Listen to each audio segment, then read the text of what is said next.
Bonjour à tous. Je n'aime généralement pas être porteuse de mauvaises nouvelles, mais les conditions aujourd'hui me forcent à endosser ce lourd fardeau. Malheureusement, hier, notre quatrième débatteuse, un de nos éléments les plus brillants, a été hospitalisée en raison d'un problème de santé grave. Donc c'était inattendu et surtout indépendant de notre volonté. Et pour être honnête avec vous, nous sommes tous encore sous le choc. Donc nous avons dû improviser quelques détails. Donc nous vous prions de prendre cela en considération. Merci. Et nous revoilà, une fois de plus, dans cette vaste salle. La même lumière émanant des projecteurs, moi, me tenant devant vous aujourd'hui en tant que citoyenne, plutôt que débatteuse. Mesdames et messieurs, bonjour. Aujourd'hui est un jour spécial. J'ai l'honneur de m'élancer sur scène en tant qu'éclaireuse de mon équipe. Une position qui, ma foi, en effraie plus d'un. Pourtant, moi, je ne suis ni perdue, ni hésitante. Car il est indéniable pour moi que je défends la position la plus claire, la plus évidente, la plus légitime. La vérité en fin de compte, celle que mes opposants chimériques refusent d'admettre. Mesdames et messieurs, la situation est grave. Nous assistons en direct, impuissants, à un naufrage des plus violents. Non, je ne parle pas du naufrage d'un paquebot qui aurait mystérieusement attiré le courroux des dieux, mais de quelque chose de bien plus important et symbolique. Le naufrage de la vérité. Alors permettez-moi de vous poser cette question. Dans une démocratie, à qui appartient la vérité? Appartient-elle à celui qui crie le plus cher, celui qui paye le plus fort, celui qui possède l'algorithme le plus addictif?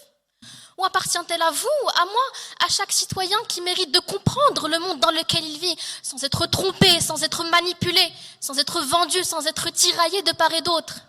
Car voilà où nous en sommes. C'est le même questionnement qui persiste. L'information reste-t-elle encore un bien public fiable lorsqu'elle est exploitée par le système capitaliste pour générer du profit? Il me semble que la réponse est claire et d'ailleurs, Press People, National Enquirer, Daily Mirror, tous sont des médias privés qui ont vendu, qui ont manipulé, qui ont corrompu dans le simple but de faire grimper l'audimat. D'ailleurs, et à ce sujet, excusez-moi, il y a mon téléphone qui n'arrête pas de vibrer depuis tout à l'heure. Je ne comprends pas ce qui se passe. Oh mon Dieu, la Terre serait en train de manquer d'oxygène.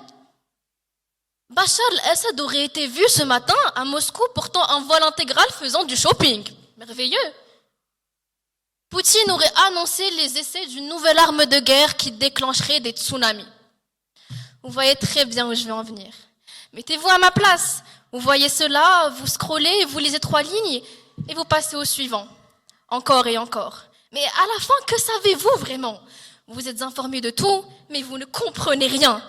Car voilà la vérité qu'on ne vous dit pas. Dans l'économie de l'attention, la vérité ne vend pas, la nuance ne vend pas, la complexité, la profondeur des idées ne vendent pas. Ce qui vend, c'est le choc, c'est la peur, c'est l'émotion. Et ça, chaque média privé le sait pertinemment.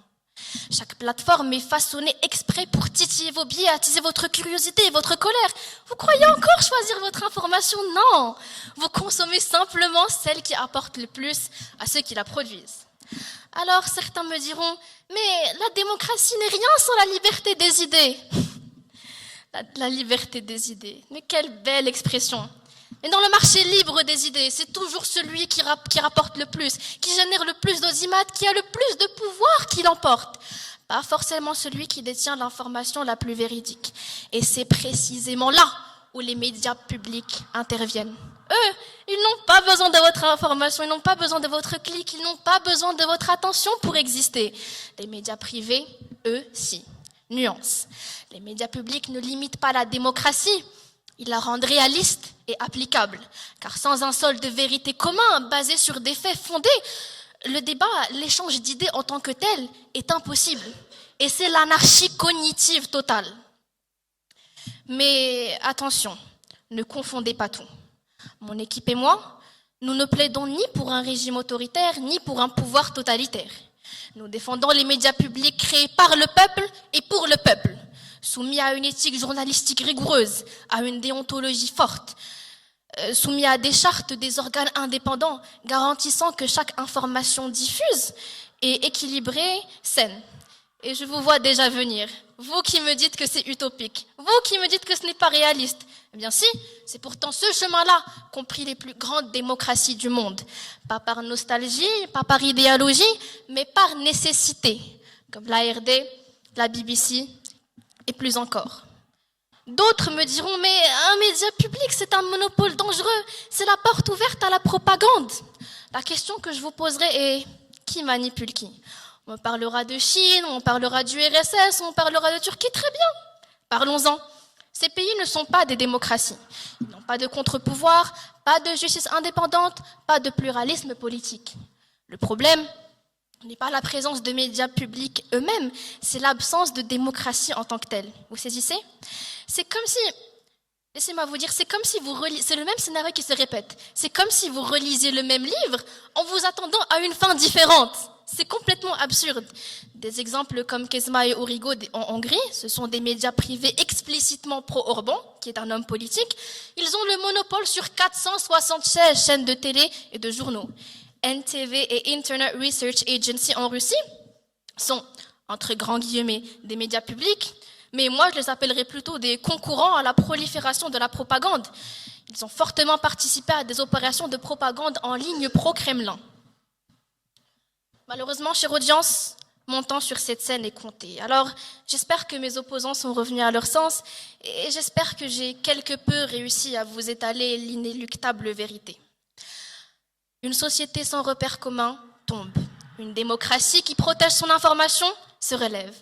À vous donc de choisir le chemin qui renforcera plutôt que fragilisera notre avenir collectif. Merci pour votre attention.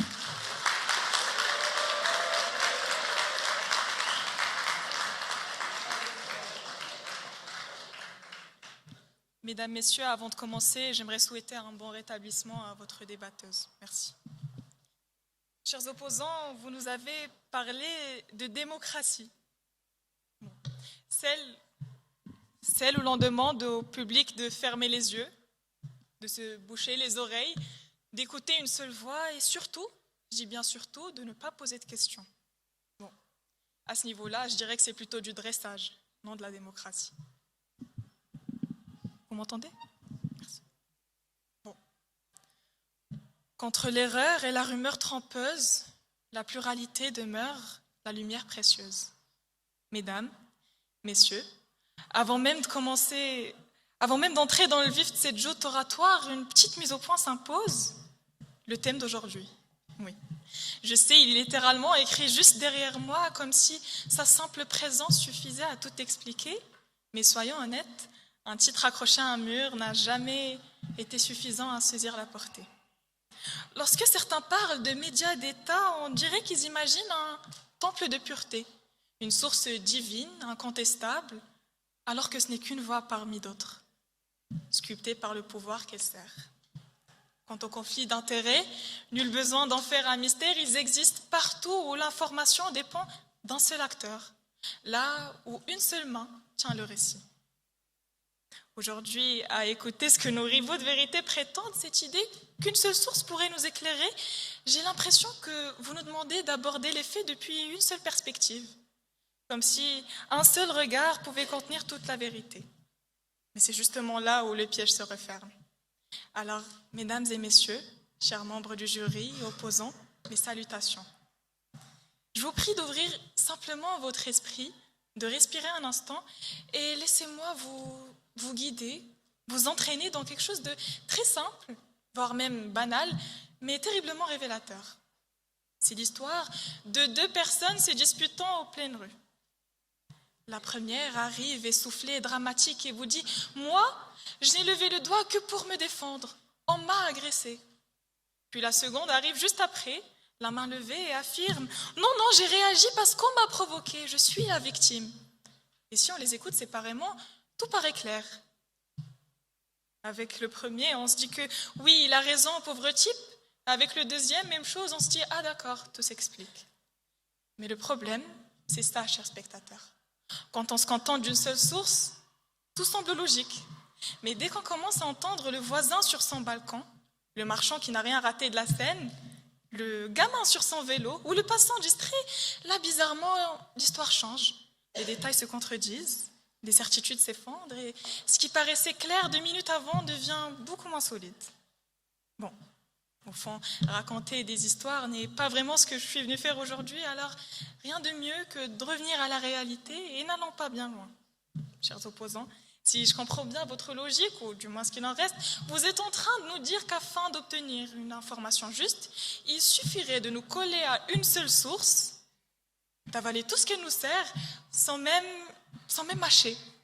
Autrement dit, vous préférez nous tendre un récit unique, compacté comme un beau cadeau, et conclure avec un élégant « voilà, c'est tout, croyez-nous ». Magnifique. Non, mais vraiment. Et maintenant, je me dois de le dire avec tout le respect qui s'impose, que vous vous drapez dans une défense d'une stabilité absolue, alors que enfermer une information dans un canal nous éclaire rien. Parce que vous voyez, il se passe des centaines, des milliers de choses dans notre royaume que les médias d'État ne daignent jamais éclairer, ne daignent jamais évoquer. Mais pourtant, nous les connaissons. Vous les connaissez. Et grâce à qui, mesdames, messieurs? Grâce à d'autres sources. Et cela rend la majorité de vos idées, si je n'ose dire, l'intégralité de votre position simplement illégitime, si vous me permettez l'expression.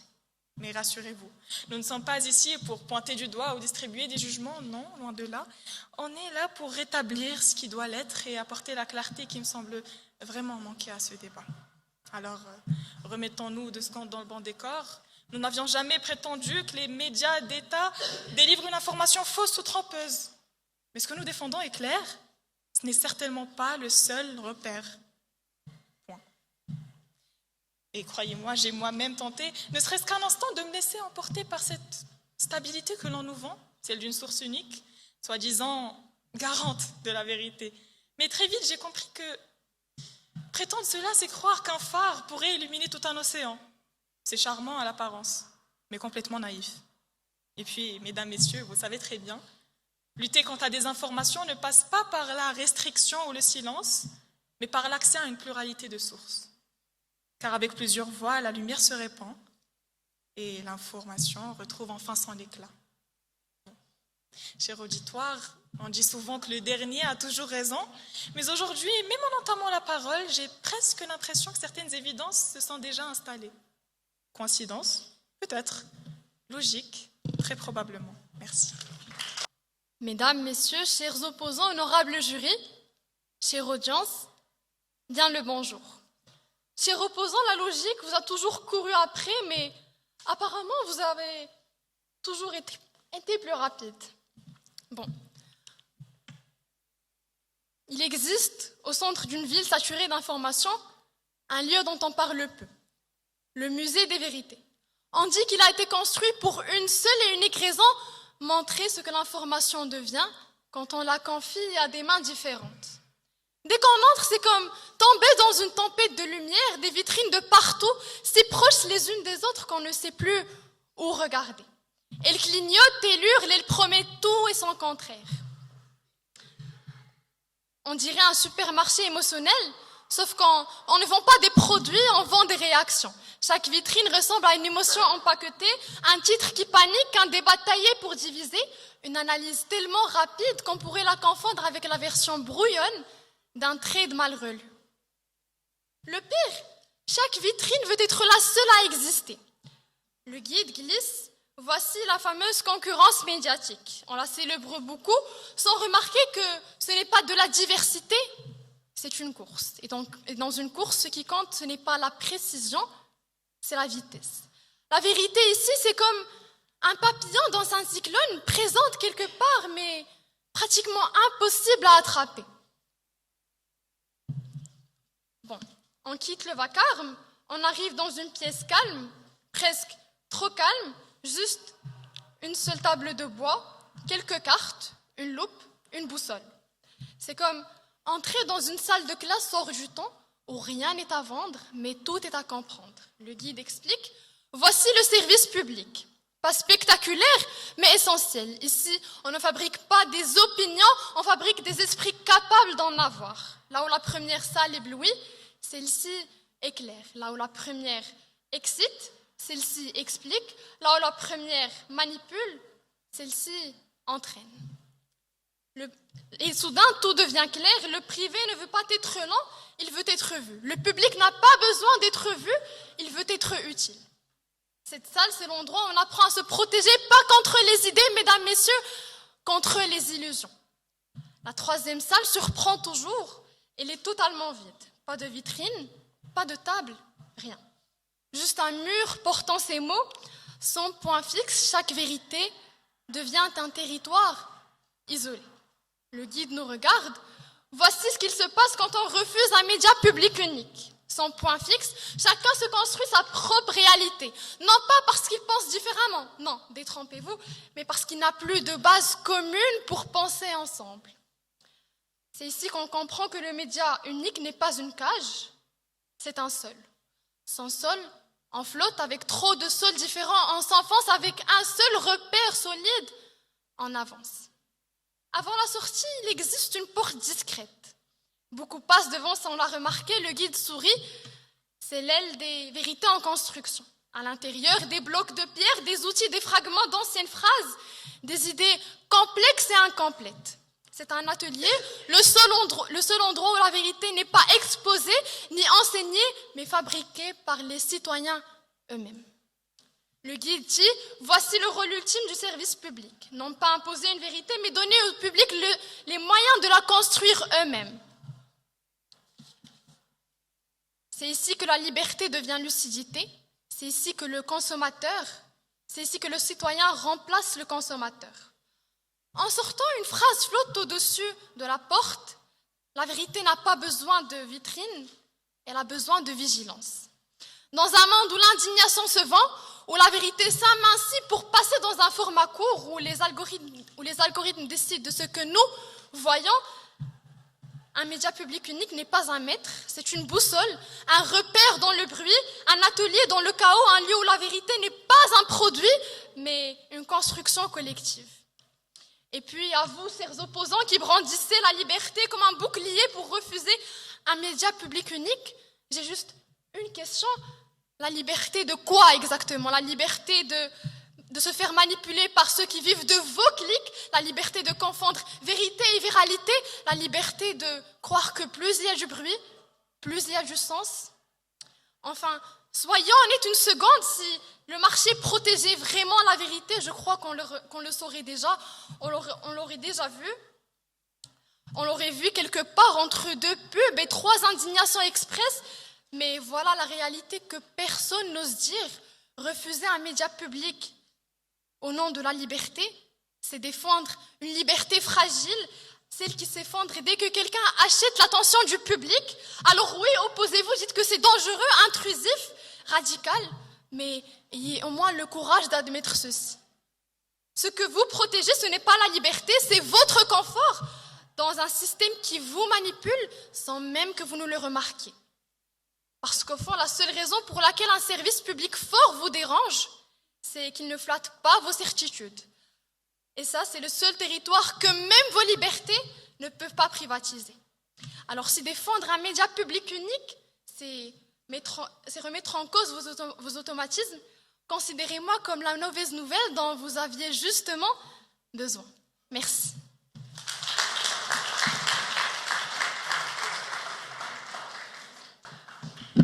Chers opposants, alors tout d'abord, vous nous parlez de liberté. Mais de quelle liberté parlez-vous? Se fier seulement d'une seule source d'information revient à limiter la diversité d'opinions. Et donc la liberté d'expression, qui est l'une des bases fondamentales d'un citoyen. Ceci revient à être dans un État dictatorial. Merci. Mesdames, Mesdemoiselles, Messieurs, honorables jurys, permettez-moi d'être transparente. Je ne comprends pas comment des personnes capables de réciter des textes parfaitement lissés peuvent encore croire au théorème le plus naïf de la planète. Une seule source égale une information plus juste. Sincèrement, qui peut croire qu'en diminuant les voix, on diminue la vérité? C'est comme dire que plus on baisse la lumière, mieux on voit. Non, plus on baisse la lumière, plus on cache la poussière. Mais nos opposants, eux, s'accrochent à cette idée comme un vieil ordinateur qui refuse d'admettre qu'il surchauffe. Ce qui me fait presque rire, c'est cette foi absolue dans l'État, comme s'il s'agissait d'un prophète infaillible de l'information. On les imagine brandissant les communiqués officiels, brandissant les communiqués officiels comme un vieux grimoire sacré en murmurant « unicité égale vérité ». Non, ce n'est pas une équation, c'est une illusion, confortable certes, mais une illusion quand même. Parce que quand une seule voix parle, ce n'est pas la vérité qu'on garantit, c'est le contrôle. Et le contrôle n'a jamais été une information. Prenons un exemple concret, l'enseignement. Deuxième budget de l'État. Avec un tel investissement, on s'attendrait à un système éducatif impeccable. Et si vous écoutez les médias d'État, tout va absolument bien, évidemment. Réformes modernes, conditions améliorées, bref, une brochure touristique. Mais qui a révélé les classes surchargées, les écoles fissurées, les pénuries et les crises? Les médias privés. Sans eux, on serait encore là à applaudir un système qui vacille sous nos yeux. Et si vous pensez que j'exagère, ouvrons le dossier du Maroc vert. Un programme historique, annoncé comme révolutionnaire, porté par des ministres entourés d'un storytelling impeccable. Dans les médias publics, un miracle agricole, un succès national, un modèle de vision.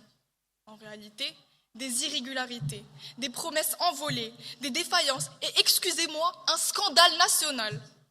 Qui a levé le voile? Les médias privés. Sans eux, tout serait resté vert. Vert comme l'espérance, le camouflage. Et puis, il y a ce mot magique, la stabilité. Magnifique concept et surtout très pratique. Parce que parfois, stabilité signifie simplement ne posez pas trop de questions, ne dérangez pas la façade. Le problème, c'est que cette façade n'impressionne plus grand monde, et surtout pas la génération Z. La Gen Z, avec un téléphone portable et un Wi-Fi moyen, repère en 10 secondes ce que l'État n'a jamais filmé. Une seule vidéo TikTok, 3 stories, et la vérité émerge. Ce que l'État appelle stabilité, la Gen Z l'appelle omission. Et ce sont les médias privés qui prennent ces signaux, les vérifient, les enquêtes et en font des véritables dossiers. Alors, faire des médias privés la seule source d'information, c'est comme demander au juge, à l'accusé et à l'avocat d'être la même personne. Conflit d'intérêts? Non, voyons, juste stabilité. Les médias privés, eux, dérangent, confrontent, rééquilibrent, obligent à rendre des comptes. Ils empêchent la vérité de devenir une propriété exclusive. Alors dites-moi, comment pouvez-vous défendre qu'une seule source, logiquement liée au pouvoir, limitée et filtrée, puisse garantir une information juste et sans conflit d'intérêts? C'est une erreur logique, une incohérence politique, une illusion presque poétique. Un peuple bien informé n'a pas besoin d'un monologue. Il a besoin d'une pluralité, d'enquêtes indépendantes, de voix libres. Voilà pourquoi nous affirmons calmement, mais fermement, non. Les médias publics ne doivent pas être la seule source d'information. Non, l'unicité ne garantit pas la vérité. Non, la stabilité ne doit jamais remplacer la transparence. Parce que la vérité ne se décrète pas. Elle se contrôle, elle se cherche, elle se compare. Et parfois, elle se filme même sur TikTok. Merci.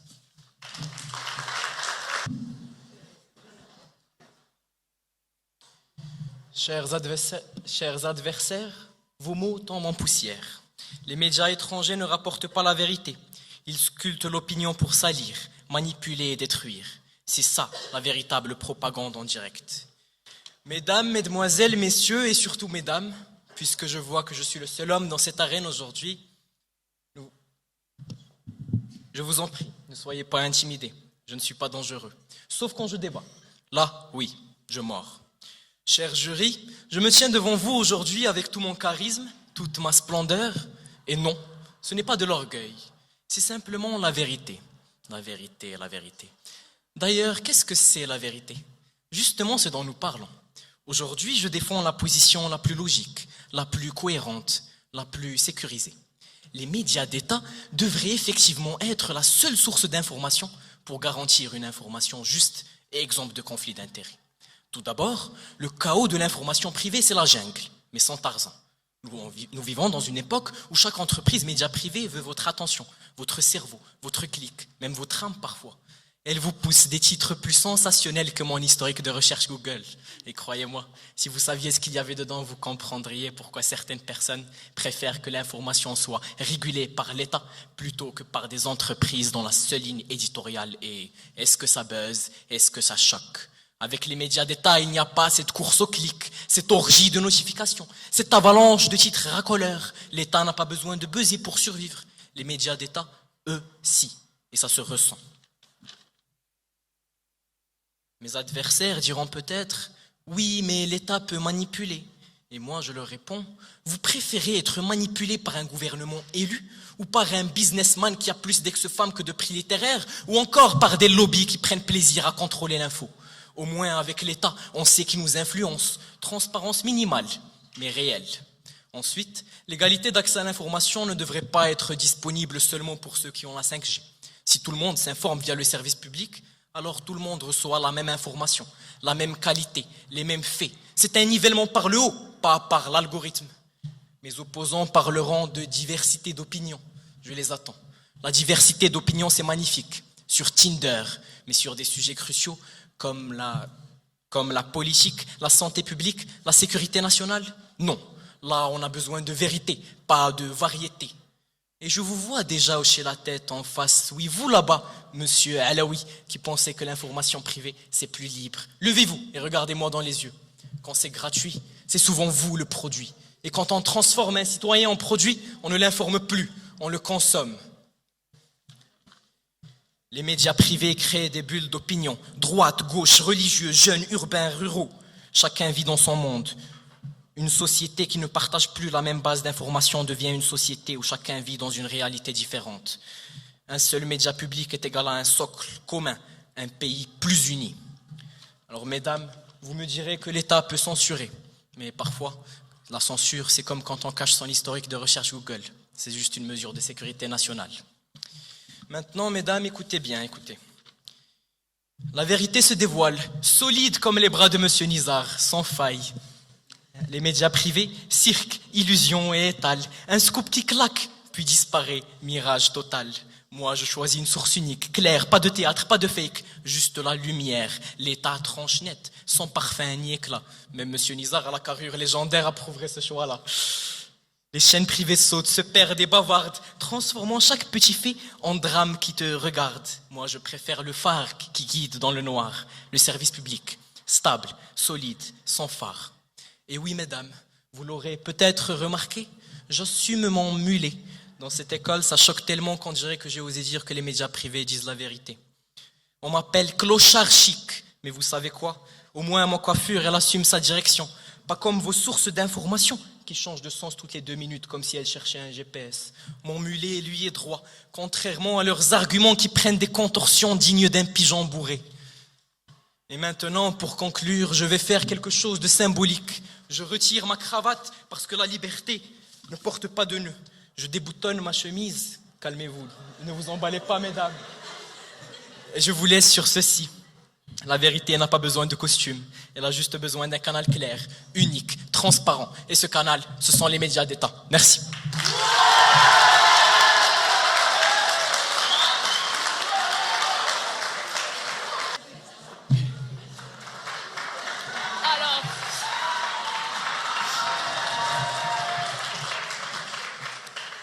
Alors, tout d'abord, chers opposants, j'ai cru entendre le mot charisme.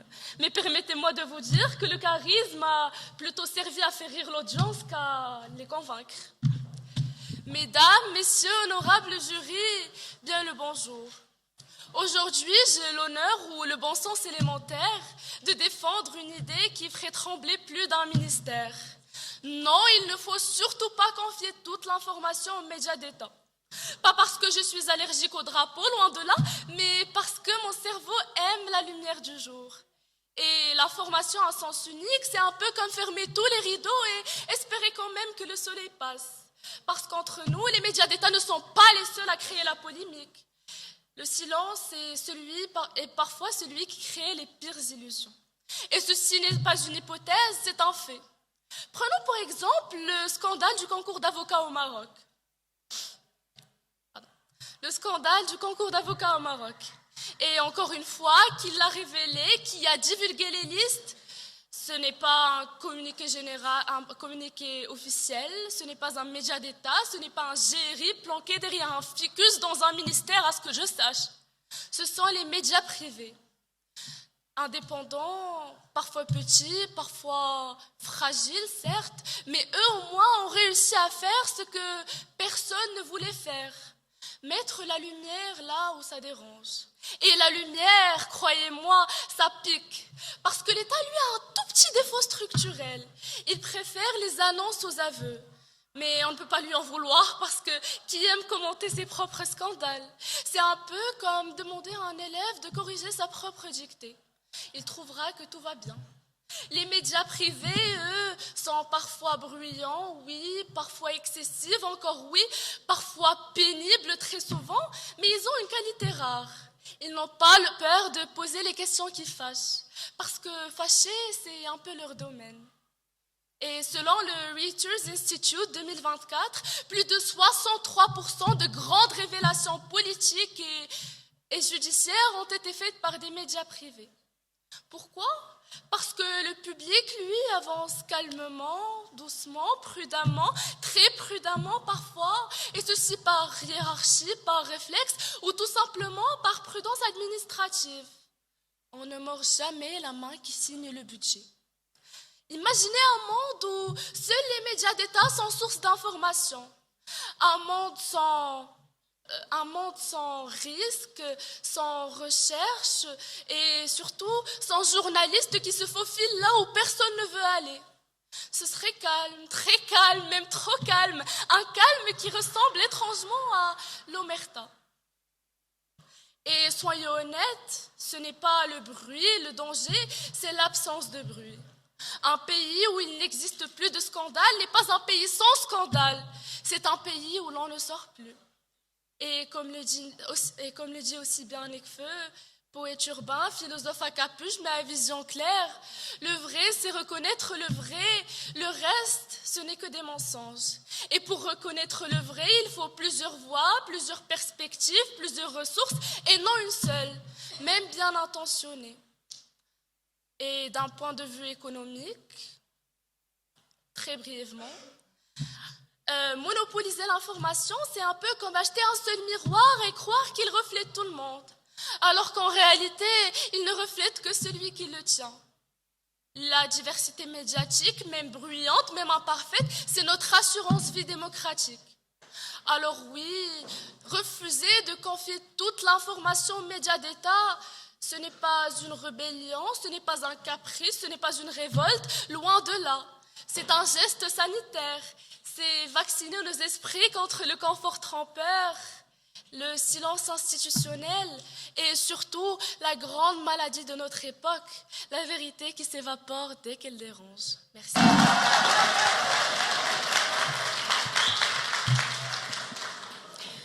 Mesdames et messieurs, me revoilà une fois de plus sur scène. Aujourd'hui en l'honneur de ma camarade qui n'est pas là, car je sais qu'elle aurait été profondément indignée par les propos que mes opposants avancent. Comment osent-ils nous calomnier avec de telles ignominies? Vous qui parlez de mensonges et de désinformation, bien, la désinformation elle-même nous gagne lorsqu'il y a trop de voix contradictoires. Avec une seule source officielle, sa propagation est limitée. Et quand bien même l'État serait amené à mentir, eh bien, justement, vu qu'il est unique, on sait sur qui rejeter la faute. Il ne peut pas fuir sa responsabilité. De ce fait, il doit faire plus attention. Venons-en maintenant au sujet de propagande et de manipulation. Des mots que mes opposants balancent à tout vent. Mais figurez-vous que tous les exemples de propagande et de manipulation, on les retrouve dans des pays qui ne sont fondamentalement pas des démocraties. Le problème n'est pas la présence de médias publics, c'est l'absence d'une démocratie qui les encadre. En d'autres termes, ce n'est pas le média public qui fait la dictature, c'est la dictature qui pervertit le média public, excusez-moi.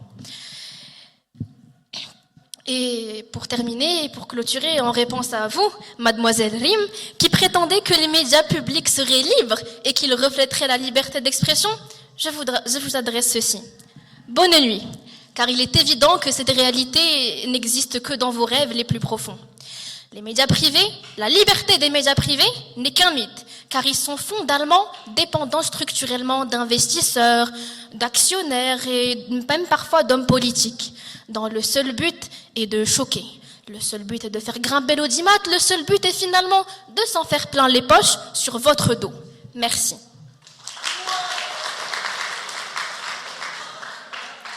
Chers opposants, ou devrais-je dire, cher avocat du diable, si j'ose me le permettre, j'ai écouté attentivement vos arguments.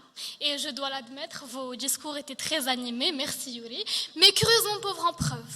Permettez-moi alors de vous répondre avec toute la clarté que ce merveilleux débat mérite. Vous parlez d'État, mais commençons par le commencement. L'État, par définition, est une organisation publique qui détient le pouvoir souverain sur une population et sur les territoires.